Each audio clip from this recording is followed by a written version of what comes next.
Your journey into the human mind begins here. Why do you procrastinate even when you know you shouldn't? What makes you fall in love with one person but not another? How does your childhood shape who you become as an adult? And why do some people thrive under pressure while others crumble? Welcome to Psychology 102, where we don't just study the mind, we unlock the mysteries of human behavior, including your own. We are thrilled to be your guide on this incredible journey through contemporary psychology. Whether you're here because it's a required course, you're curious about human behavior, or you're considering psychology as a career path, you're in for something special. Here's what I promise you. By the end of this course, you'll never look at yourself or the people around you the same way again. You have the tools to understand why people do what they do, and more importantly, you'll develop skills that will serve you in every aspect of your life. What makes psychology fascinating? Psychology isn't just textbooks and theories, it's everywhere. When you're scrolling through social media and wondering why that post got under your skin, that's social psychology in action. When you're trying to motivate yourself to exercise or study, you're dealing with motivational psychology. When you notice your mood changes with the seasons, you're experiencing what health psychologists study every day. The human mind is the most complex system we know of in the universe. We have 86 billion neurons firing in patterns that create your thoughts, emotions, memories, and personality. And here's the amazing part. Psychology has figured out how to study this scientifically. Over the next several weeks, we'll explore 8 fascinating modules, from the foundations of psychological research to the latest discoveries in social psychology. You'll not just learn about these topics, you'll experience them, apply them, and see how they transform your understanding of what it means to be human. So are you ready to unlock the mysteries of the human mind?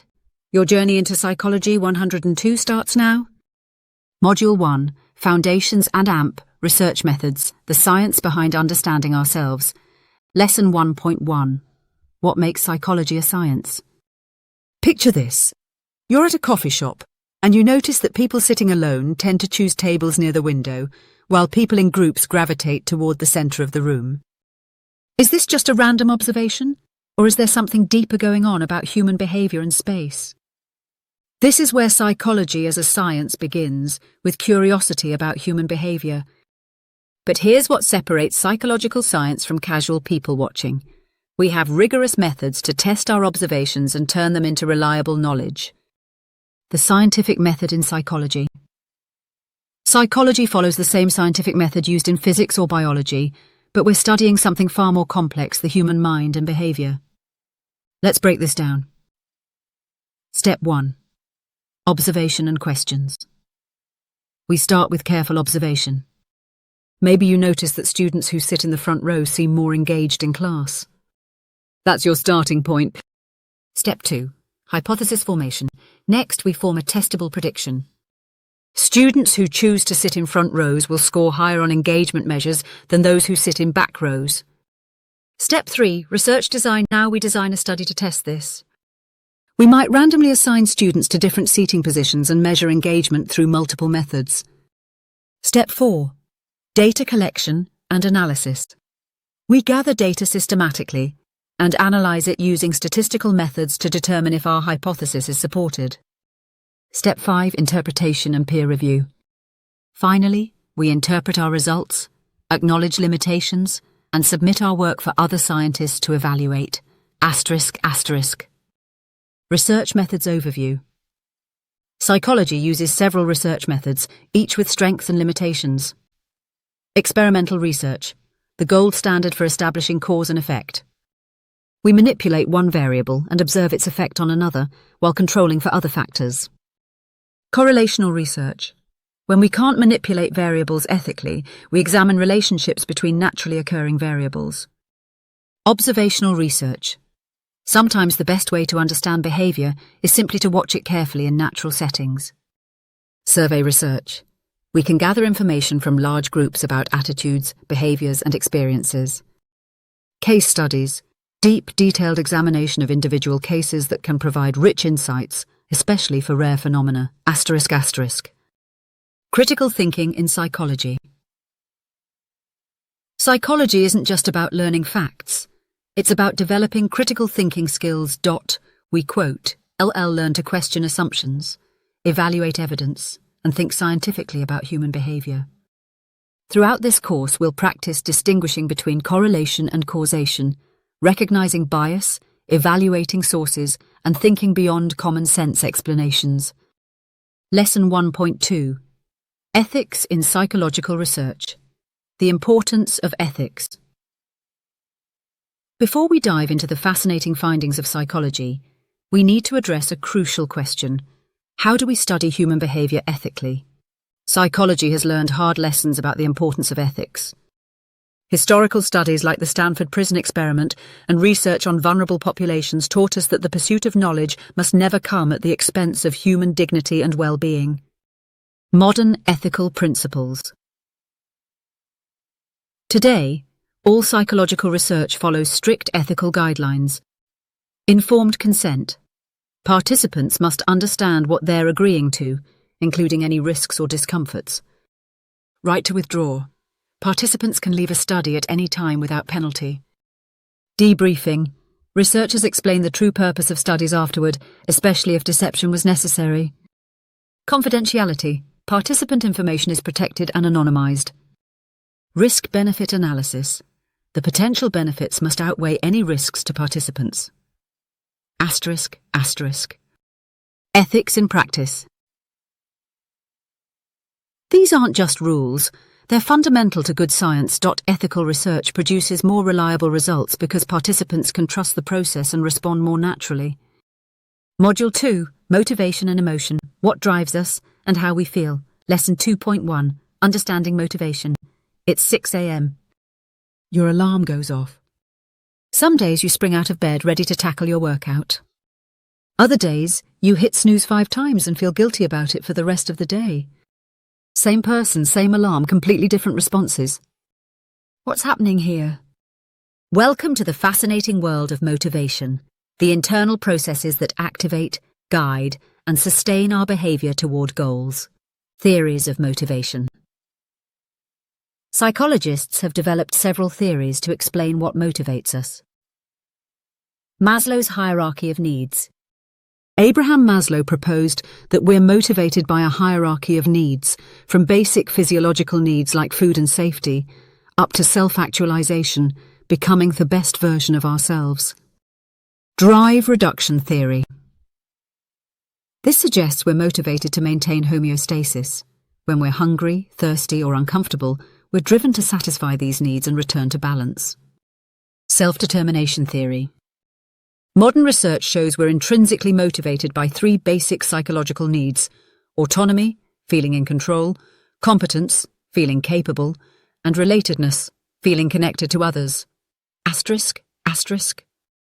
Intrinsic versus extrinsic motivation. Here's one of psychology's most important discoveries about motivation. There are 2 fundamentally different types. Intrinsic motivation comes from within. We do things because they're inherently satisfying. Think about a hobby you love, or the feeling of mastering a new skill. Extrinsic motivation comes from external rewards or punishments, money, grades, social approval, or avoiding negative consequences. Here's the plot twist. Sometimes external rewards can actually undermine intrinsic motivation. When children who love to draw are paid for their drawings, many lose interest in drawing during their free time. This is called the over-justification effect. Asterisk.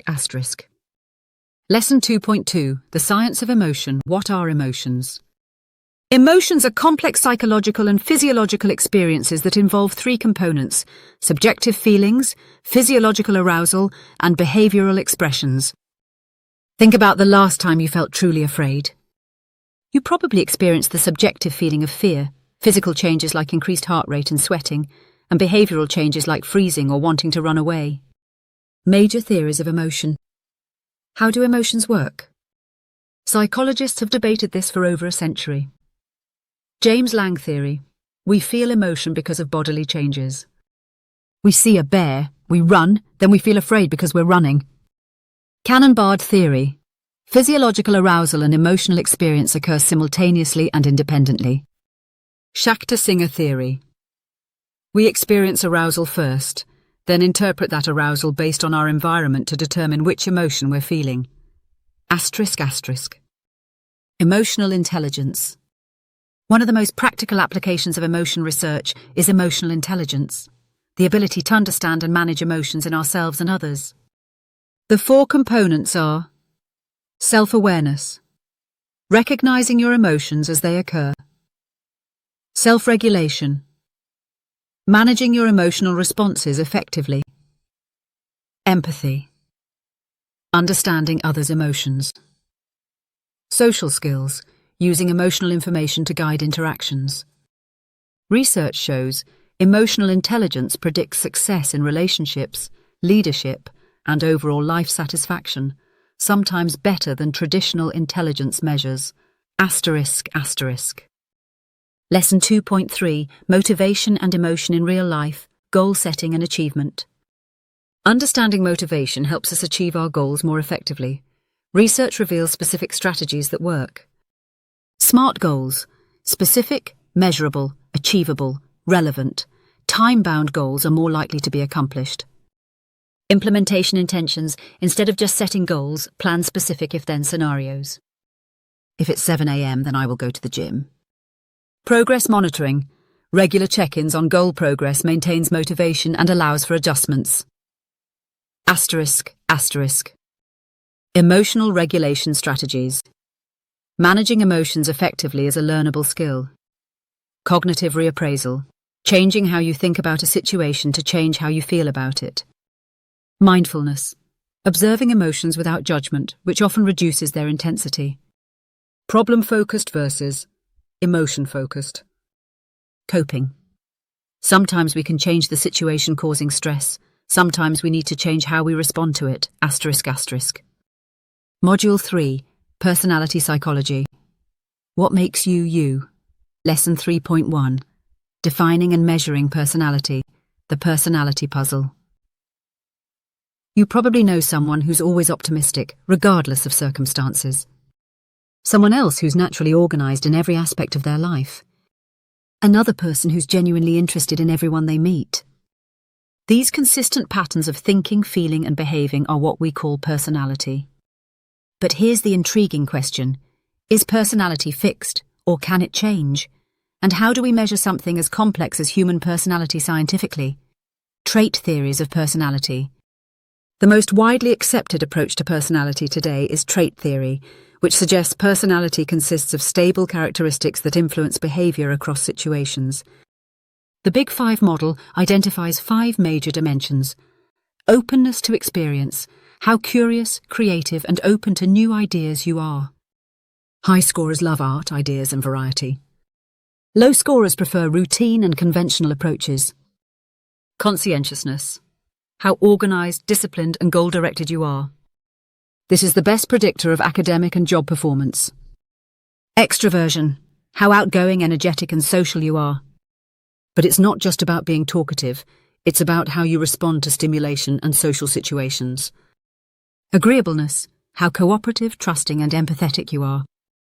High scorers are team players. Low scorers are more competitive and skeptical. Neuroticism, how emotionally stable you are.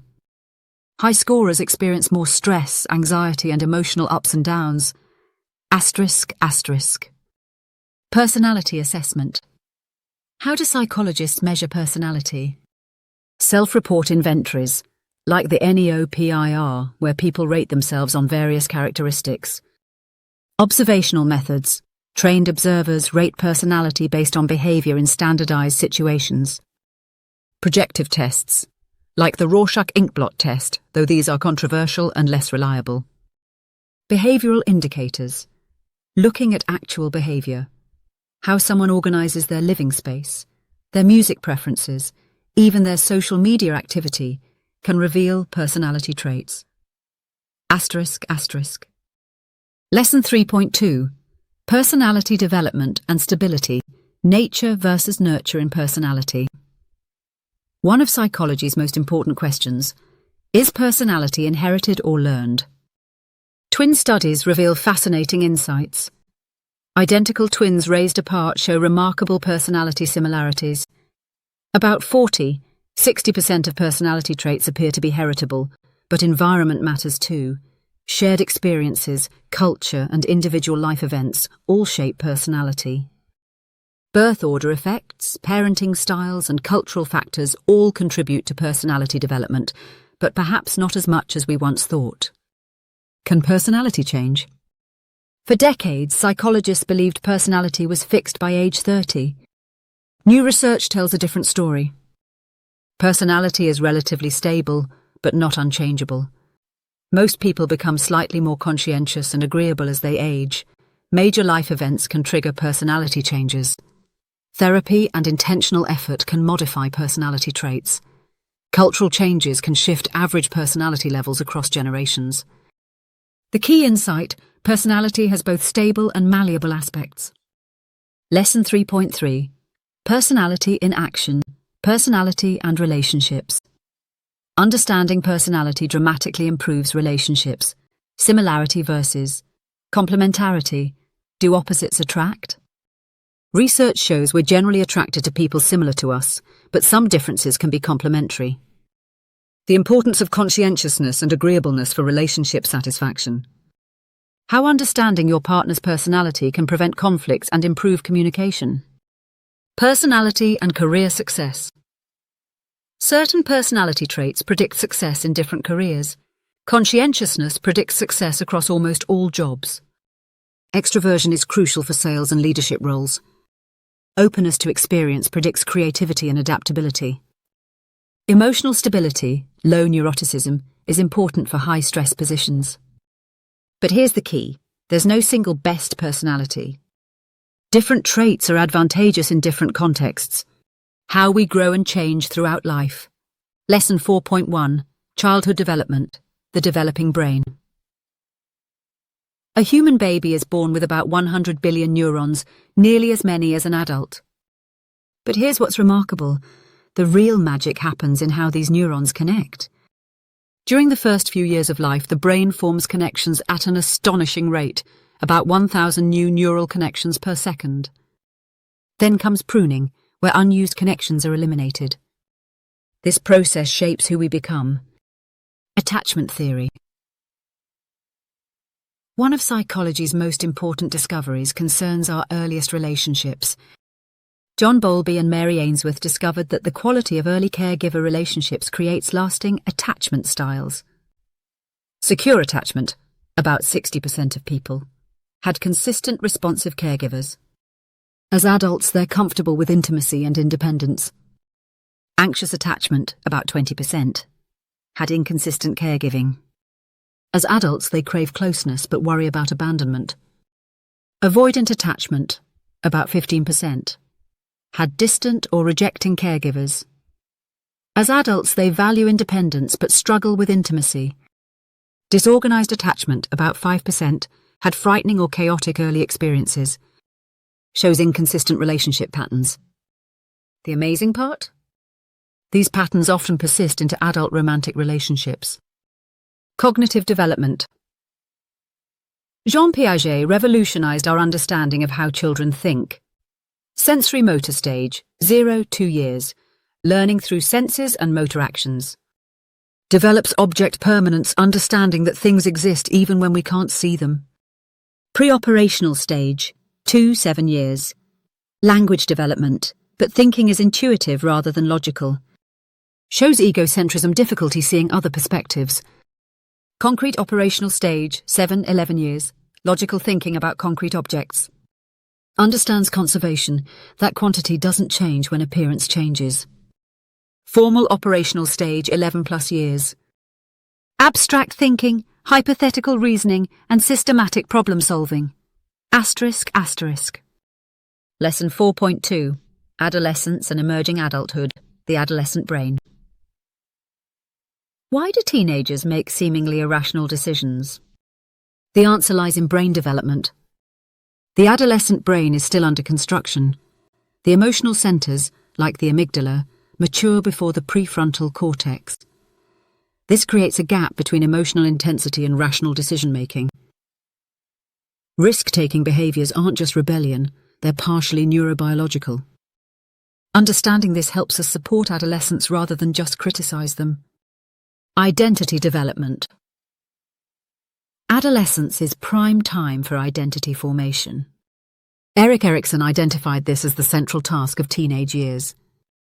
James Marcia expanded this into 4 identity statuses: identity achievement, explored options and made commitments; moratorium, actively exploring, but haven't made commitments yet; foreclosure, made commitments without exploring alternatives; diffusion, neither exploring nor committing. Modern research shows identity development continues well into the 20s and even beyond. Emerging adulthood. Jeffrey Arnett identified a new developmental stage: emerging adulthood, roughly ages 18 to 25. Characteristics include identity exploration in love, work, and worldviews; instability in residence, relationships, and work; self-focus and gradual acceptance of adult responsibilities; feeling in between, not adolescent, but not fully adult; a sense of possibilities and optimism. This stage is becoming longer in developed countries as social and economic factors delay traditional adult milestones. Lesson 4.3: Adult development and aging, physical and cognitive changes. Aging involves both losses and gains. Physical changes, some decline in strength, speed, and sensory abilities, but much more gradual than stereotypes suggest. Cognitive changes, processing speed decreases, but crystallized intelligence, accumulated knowledge, often increases. Memory changes are selective. Episodic memory declines more than semantic memory. The key insight: successful aging involves adaptation and compensation, not just decline. Psychosocial development. Erik Erikson proposed that we face different psychosocial challenges throughout life. Young adulthood, intimacy versus isolation forming loving relationships. Middle adulthood, generativity versus stagnation, contributing to society and helping others. Late adulthood, integrity versus despair, reflecting on life with satisfaction or regret. Research largely supports these patterns, though the timing is more flexible than Erikson originally proposed. Module 5, Health Psychology, the Mind-Body Connection. Lesson 5.1, Stress and Health Understanding Stress. Your body's stress response system evolved to handle immediate physical threats, like escaping from a predator. But modern stress is different. We worry about deadlines, relationships, and finances, threats that can't be resolved by fighting or fleeing. This mismatch between our ancient stress response system and modern stressors is at the heart of many health problems. The physiology of stress. When you perceive a threat, your body launches a coordinated stress response. Immediate response, sympathetic nervous system. Heart rate increases. Breathing becomes rapid and shallow. Muscles tense. Stress hormones like adrenaline are released. Extended response, HPA axis. The hypothalamus signals the pituitary gland, which signals the adrenal glands to release cortisol. Cortisol mobilizes energy and suppresses non-essential functions. This system works perfectly for short-term threats, but chronic activation causes problems. Stress and physical health. Chronic stress affects virtually every body system. Cardiovascular, increased risk of heart disease, high blood pressure and stroke. Immune, suppressed immune function, slower wound healing, increased susceptibility to infections, digestive, stomach problems, changes in appetite, disrupted nutrient absorption. Sleep, difficulty falling asleep, staying asleep, and achieving restorative sleep. Brain, memory problems, difficulty concentrating, increased risk of depression and anxiety. The field of psychoneuroimmunology studies these mind-body connections. Lesson 5.2, Coping and Resilience, Types of Coping Strategies. Not all coping strategies are created equal. Psychologists distinguish between problem-focused coping, directly addressing the source of stress. This works well when you have control over the situation. Emotion-focused coping, managing your emotional response to stress. This is better when you can't change the situation. Meaning-focused coping, finding purpose or growth in difficult experiences. Social coping, seeking support from others. The most effective coping is flexible, using different strategies depending on the situation. Building resilience. Resilience isn't a trait you're born with, it's a set of skills you can develop. Cognitive flexibility, ability to reframe situations and find alternative perspectives. Social support, strong relationships that provide emotional and practical support. Self-efficacy, confidence in your ability to handle challenges. Emotional regulation, skills for managing difficult emotions. Physical health, exercise, sleep and nutrition that support mental resilience. Purpose and meaning, connection to something larger than yourself. Research shows these factors can be strengthened through practice. Lesson 5.3. Health behaviors and change. The psychology of health behaviors. Why do people continue behaviors they know are unhealthy? The answer involves understanding the psychology behind health decisions.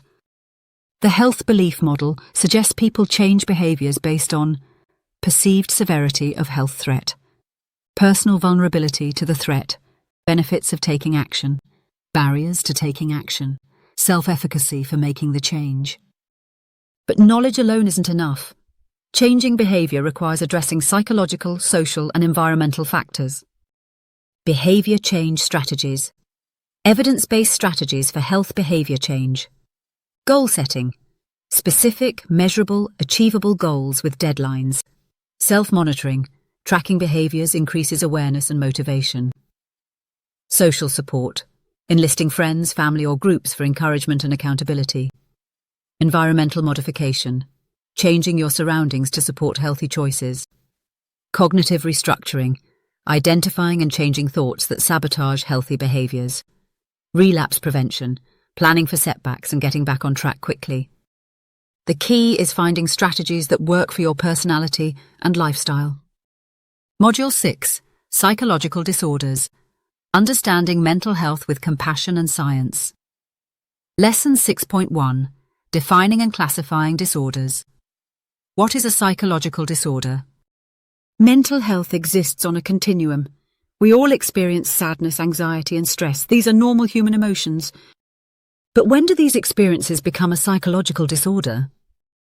Psychologists generally consider 4 criteria. Distress. The symptoms cause significant personal suffering. Dysfunction. The symptoms interfere with daily functioning. Deviance. The behavior is significantly different from cultural norms. Danger. The symptoms pose a risk to self or others. It's important to note that meeting these criteria requires clinical judgment. There's no simple line between normal and disordered. The DSM-5 and classification. The Diagnostic and Statistical Manual, DSM-5, is psychology's primary classification system. Why do we need diagnostic categories? Facilitates communication between professionals, guides treatment decisions, enables research on specific conditions, helps with insurance coverage, but classification has limitations, risk of labelling and stigma, individual differences within categories, cultural biases in diagnostic criteria, comorbidity, multiple conditions occurring together. The goal is to use diagnosis as a tool for understanding and helping, not labelling people. Causes of psychological disorders. Mental health disorders result from complex interactions of multiple factors. Biological factors, genetics, brain chemistry, hormones, and medical conditions. Psychological factors, personality, coping skills, cognitive patterns, and trauma history. Social factors, relationships, cultural influences, socio-economic status, and social support. This biopsychosocial model explains why. Disorders run in families but aren't purely genetic. The same stressor affects people differently. Effective treatment often addresses multiple factors. Prevention requires comprehensive approaches. Lesson 6.2. Anxiety and mood disorders. Anxiety disorders. Anxiety is a normal emotion that becomes problematic when it's excessive, persistent, and interferes with daily life. Major anxiety disorders include generalized anxiety disorder, chronic excessive worry about multiple areas of life. Panic disorder, recurrent panic attacks with fear of having more attacks. Social anxiety disorder, intense fear of social situations and judgment by others. Specific phobias, irrational fears of specific objects or situations. Obsessive compulsive disorder, unwanted thoughts, obsessions, and repetitive behaviors, compulsions.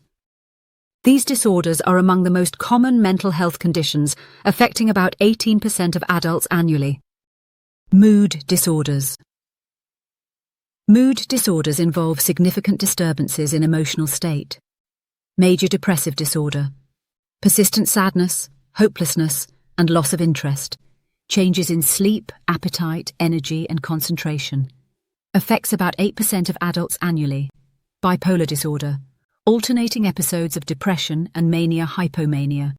Manic episodes involve elevated mood, increased energy, and impaired judgment, less common but often more severe. These disorders result from interactions of genetics, brain chemistry, life stress, and cognitive patterns. Effective treatments include therapy, medication, and lifestyle changes. Lesson 6.3. Treatment and recovery. Therapeutic approaches. Mental health treatment has evolved dramatically, with evidence-based approaches showing remarkable effectiveness. Cognitive behavioral therapy, CBT, focuses on changing negative thought patterns and behaviors. Highly effective for anxiety and depression. Humanistic therapies emphasize personal growth, self-acceptance, and the therapeutic relationship. Psychodynamic therapy explores unconscious conflicts and early life experiences. Group therapy provides support, reduces isolation, and allows practice of social skills. Family couples therapy addresses relationship dynamics and communication patterns. Medication can be highly effective, especially when combined with therapy. Includes antidepressants, anti-anxiety medications, and mood stabilizers. ***. The recovery model. Modern mental health embraces the recovery model, the idea that people with mental health conditions can live full, meaningful lives. Key principles of recovery: hope and optimism for the future, personal responsibility and choice in treatment. Holistic approach, addressing all life domains, strength-based, rather than deficit-focused peer support and lived experience. Recovery doesn't necessarily mean cure. It means learning to manage symptoms while pursuing personal goals and maintaining quality of life. This model reduces stigma and empowers individuals to be active participants in their mental health journey. How others shape who we are. Lesson 7.1. Social influence: the power of social situations. How much do other people influence your behavior? Probably more than you think. Solomon Asch's famous conformity experiments showed that people will go against their own perceptions to fit in with a group. When asked to identify which line was longest, participants often gave obviously wrong answers just because everyone else in the room did. This isn't about weakness, it's about fundamental human psychology. We're social creatures who depend on groups for survival, so we're wired to pay attention to social cues. Conformity and obedience. Social influence takes many forms. Conformity, changing behavior to match group norms. This can be informational, assuming others know better; normative, wanting to be accepted; compliance, going along with requests, enhanced by techniques like foot in the door, small request followed by larger one, door in the face; large request followed by smaller one. Reciprocity, feeling obligated to return favors. Obedience, following orders from authority figures. Stanley Milgram's experiments revealed how ordinary people can commit harmful acts when instructed by authorities. Group dynamics. Groups change how individuals think and behave. Social facilitation. Performance improves on simple tasks, but decreases on complex tasks when others are present. Social loafing. People exert less effort when working in groups compared to working alone. Group polarization. Groups tend to make more extreme decisions than individuals would make alone. Groupthink. Desire for harmony leads to poor decision-making and suppression of dissent. Understanding these dynamics helps us work more effectively in teams and make better group decisions. Lesson 7.2, Social Cognition, Person Perception. How do we form impressions of others? The process is remarkably fast. We make judgments about trustworthiness, competence, and likability within seconds of seeing someone's face. But these quick judgments are influenced by physical appearance and attractiveness, stereotypes and cultural expectations, the halo effect, letting one positive trait influence overall impressions, confirmation bias, seeking information that confirms initial impressions. Understanding these biases helps us make more accurate and fair judgments about others. Attribution theory. When someone cuts you off in traffic, do you think, "What a jerk," or "They must be having an emergency"? Attribution theory explains how we determine the causes of behavior. Internal attributions. Behavior is due to personality, character, or personal factors. External attributions. Behavior is due to situational factors or circumstances. We show systematic biases. Fundamental attribution error. Overestimating internal factors for others' behavior. Actor-observer bias. Using external attributions for our own behavior, but internal for others. Self-serving bias. Attributing our successes to internal factors, but failures to external factors. These biases can lead to misunderstandings and unfair judgments. Lesson 7.3. Prejudice, Stereotypes and Discrimination. Understanding prejudice. Prejudice involves three components: cognitive, stereotypes, generalizations about groups. Affective, prejudiced emotions, dislike, fear, anger. Behavioral, discrimination, unequal treatment. Prejudice can be explicit, conscious and openly expressed; implicit, unconscious biases we may not even realize we have. Research shows most people harbor some implicit biases, even those who consciously reject prejudice. Sources of prejudice.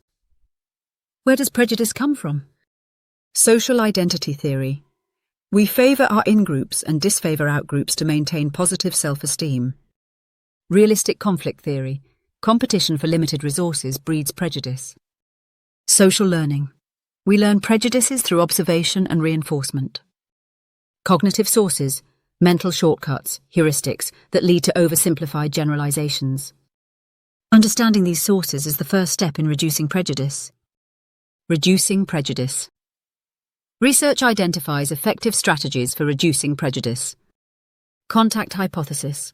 Under proper conditions, increased contact between groups reduces prejudice. Conditions include equal status between groups, common goals, intergroup cooperation, institutional support, perspective taking. Imagining others' experiences builds empathy and reduces bias. Counter-stereotypic examples. Exposure to individuals who contradict stereotypes. Education about bias. Learning about implicit bias can help people monitor and correct their judgments. Module 8. Applications and AMP, Future Directions. Psychology in Action and Where We're Headed. Lesson 8.1. Applied Psychology Fields. Psychology in the Workplace. Psychology principles improve virtually every aspect of work life. Industrial psychology focuses on employee selection, training, and performance evaluation. Uses psychological tests and assessments to match people with jobs. Organizational psychology studies workplace culture, leadership, motivation, and team dynamics. Helps organizations improve productivity and employee satisfaction. Human factors psychology designs technology and environments to match human capabilities and limitations. From smartphone interfaces to airplane cockpits, human factors psychologists make technology more user-friendly and safe. Educational psychology. Educational psychology applies psychological principles to learning and teaching. Learning theories guide instructional design. Understanding how memory works helps create more effective study strategies and curriculum design. Motivation research improves student engagement. Techniques like goal setting, feedback, and autonomy support enhance academic performance. Developmental psychology informs age-appropriate teaching methods. Understanding cognitive development helps match teaching strategies to students' developmental levels. Clinical and counseling applications. Applied clinical psychology encompasses evidence-based treatments, therapies rigorously tested for effectiveness, like CBT for depression and exposure therapy for phobias. Prevention programs, interventions designed to prevent mental health problems before they occur. Community mental health, providing accessible mental health services and reducing barriers to care. Integration with medicine. Psychologists work in hospitals, primary care settings and medical teams to address the psychological aspects of physical health. Lesson 8.2. Current research and emerging areas. Neuroscience and psychology. The integration of neuroscience and psychology is revolutionizing our understanding. Brain imaging technologies like fMRI allow us to see brain activity in real time, revealing how mental processes work at the neural level. Neuroplasticity research shows the brain's remarkable ability to reorganize itself throughout life, opening new possibilities for rehabilitation and treatment. Psychopharmacology advances are leading to more targeted medications with fewer side effects. Positive psychology. Positive psychology, pioneered by Martin Seligman, studies what makes life worth living. Research on happiness and well-being, identifying factors that contribute to life satisfaction and flourishing.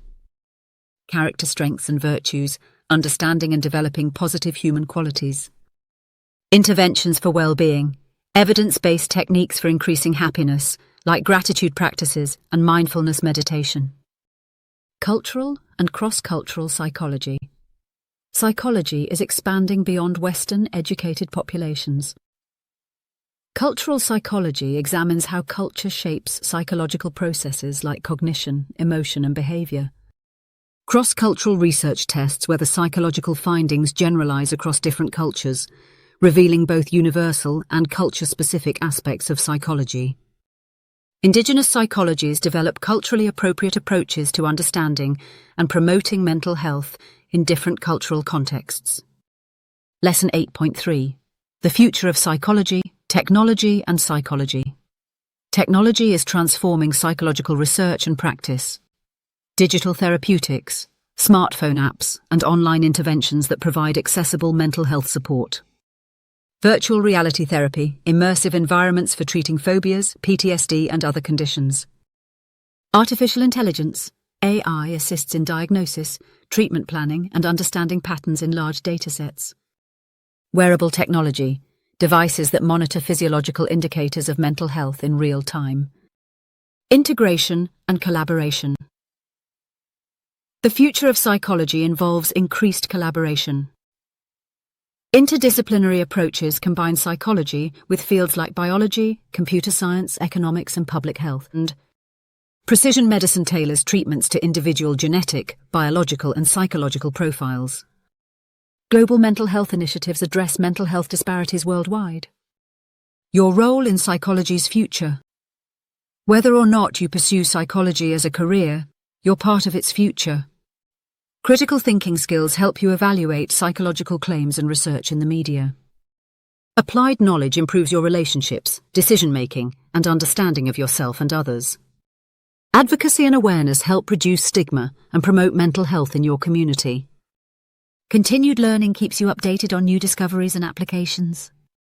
Integration and reflection.